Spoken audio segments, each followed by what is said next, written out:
Lina, dans les archives de laquelle c'est Marie qui passe son temps à fouiller pour nous retrouver à chaque fois des images assez extraordinaires. Et figurez-vous qu'à l'occasion de la COP24 qui commence lundi, dans 2 jours, en Pologne, à Katowice, eh bien, la COP24, c'est ça. Et puis avec la journée aussi mondiale du climat, ça sera le 8 décembre.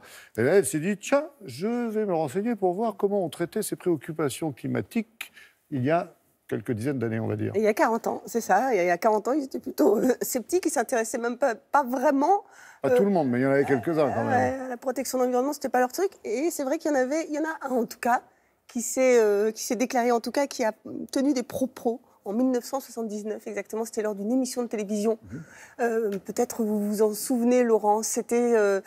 dans les dossiers de l'écran, et sur Antenne 2. Mais il y avait Tazieff, il y avait Dumont, voilà, mais il y avait les politiques, il y avait les Brice Lalonde, il y avait les Wechter aussi à l'époque. Il y avait Cousteau aussi, c'est ça.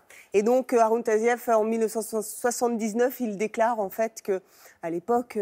que voilà, il y a la montée des glaces. Ils n'étaient pas tous d'accord, hein, d'ailleurs. La fonte des glaces, oui. Ah bah non, ils n'étaient pas du tout d'accord, même. Fonte des glaces, le gaz carbonique très important, tout ça était complètement... c'était pas du tout possible pour eux. Et il y en a un, il y a même le commandant Cousteau qui a dit... Mais c'est n'importe quoi, c'est du baratin. Il a utilisé le mot baratin, quand même. Donc je vous laisse regarder tout ça en images.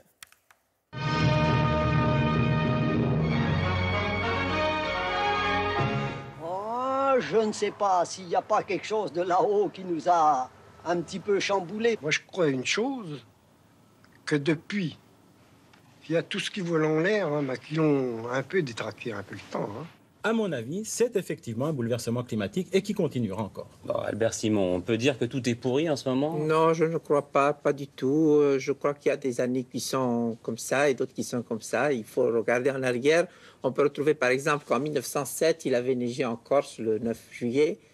Ben, tout le monde vous dira que c'est un peu la bombe atomique, mais enfin, moi, j'y crois pas. C'est un peu, peut-être, d'une façon générale, la Terre qui se réchauffe ou qui se refroidit. Il pourrait y avoir un effet de serre général, réchauffement de 2 ou 3 degrés de la température de l'atmosphère, d'où fusion, fusion d'une énorme quantité de glace polaire et montée des eaux et donc noyade de toutes les côtes basses, c'est-à-dire New York et Le Havre et Marseille et Nice et Londres. Haroun Tazieff, vous êtes en train de paniquer les populations. Là. Moi, je voudrais pas, je suis pas tout à fait d'accord avec ce point de vue un peu catastrophique. Non. Enfin, le réchauffement que l'on pourrait envisager serait un réchauffement très faible. Mettons que l'on aille jusqu'à 1 degré, les conséquences seraient à peine perceptibles. Vous savez ce qui va se passer?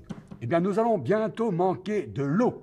Et c'est pourquoi je bois devant vous un verre d'eau précieuse, puisque avant la fin du siècle, si nous continuons un tel débordement, elle manquera. Il y a des risques bien plus graves, qui sont les pluies de scorie ou qui changent la teinte, la couleur de la glace. Ça, c'est beaucoup plus grave. Le jour où on fera des mines de charbon et où on fera des forages de pétroliers avec les mêmes succès qu'au Mexique, en Antarctique, mais on verra ce qu'on verra. Si au lieu de détruire la forêt amazonienne, on la protégeait, si au lieu de détruire les forêts de Bornéo, d'où nous revenons, de Java, de Sumatra et de l'Afrique centrale, on protégeait ces forêts, il n'y aurait pas de danger avec le gaz carbonique et au contraire, il y aurait de plus en plus d'oxygène.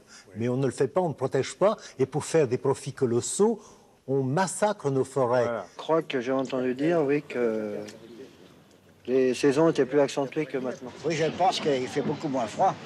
Plus froid, moi je trouve qu'il fait plus froid. Ce commencement de refroidissement pourra très bien s'arrêter d'ici 40-50 ans, et peut-être qu'il ne s'arrêtera pas, on est peut-être à la veille d'une ère glaciaire. Je vous dis au revoir, merci mes amis.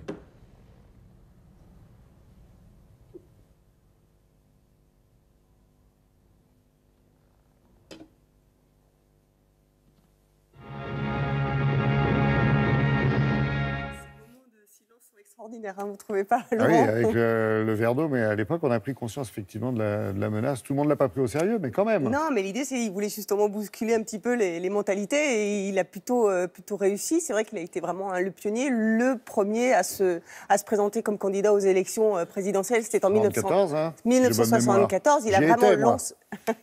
Il a lancé le courant écologiste et ensuite le parti est né. Pour tout vous dire, j'avais 13 ans et je m'en souviens, donc il a marqué les esprits quand même. Eh oui, et n'oubliez pas que Tazieff n'était pas visionnaire, il était juste attentif à ce qui se passait autour de lui. Il avait une certaine expérience parce que quand il voyageait, il ne gardait pas les yeux dans ses poches. Et c'était un des plus grands volcanologues de son époque, il faut le préciser aussi. C'est clair. Merci beaucoup, Marie.